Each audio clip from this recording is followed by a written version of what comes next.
اسرائیل نے اپنی فوج کو حکم دیا ہے کہ وہ رفح کے کھنڈرات کو ایک فلاحی شہر میں تبدیل کرے، لیکن ماہرین نے اس منصوبے کو تمام فلسطینیوں کے لیے ایک حراستی کیمپ قرار دے دیا ہے۔ تفصیل بتا رہی ہیں منزہ صدیقی۔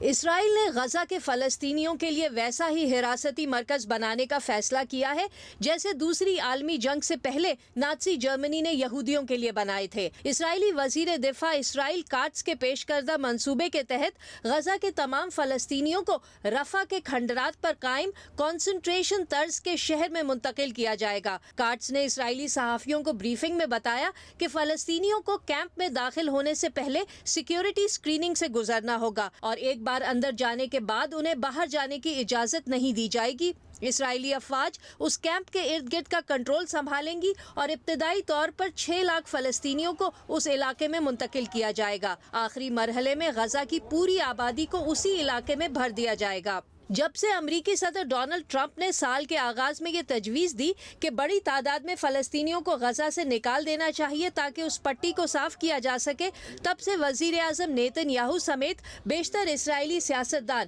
فلسطینیوں کی جبری بے دخلی کے منصوبے کو زور و شور سے فروغ دے رہے ہیں۔ اسرائیل کے معروف انسانی حقوق وکیل مائیکل سفارڈ کے مطابق کسی کو اس کے ملک سے زبردستی نکالنا جنگی جرم ہے، اور اگر یہ وسیع پیمانے پہ کیا جائے جیسا کہ اس منصوبے میں ہے تو یہ انسانیت کے خلاف جرم بن جاتا ہے۔ یروشلم میں ہولوکاسٹ کے مورخ پروفیسر گولڈبرگ کا کہنا ہے کہ یہ کوئی شہر نہیں ہے، یہ فلسطینیوں کی نسل کشی کا واضح پلان ہے، کیونکہ شہر وہ ہوتا ہے جہاں روزگار کے مواقع ہوں، سماجی روابط اور نقل و حرکت کی آزادی ہو، جہاں ہسپتال، اسکول، جامعات اور دفاتر ہوں، لیکن اسرائیلی منصوبے میں ایسا کچھ نہیں ہے۔ پروفیسر گولڈبرگ نے مزید کہا کہ اسرائیلی منصوبے نے فوری طور پر یہ سوال کھڑا کر دیا ہے کہ ان فلسطینیوں کے ساتھ کیا ہوگا جو اس نئے کمپاؤنڈ میں منتقل ہونے سے انکار کر دیں گے۔ اسرائیلی وزیر دفاع نے یہ منصوبہ نیتن یاہو کی واشنگٹن آمد سے ذرا پہلے پیش کیا، کہا کہ اس حراستی یا ٹرانزٹ شہر پر کام حماس کے ساتھ ممکنہ جنگ بندی کے دوران شروع کیا جا سکتا ہے،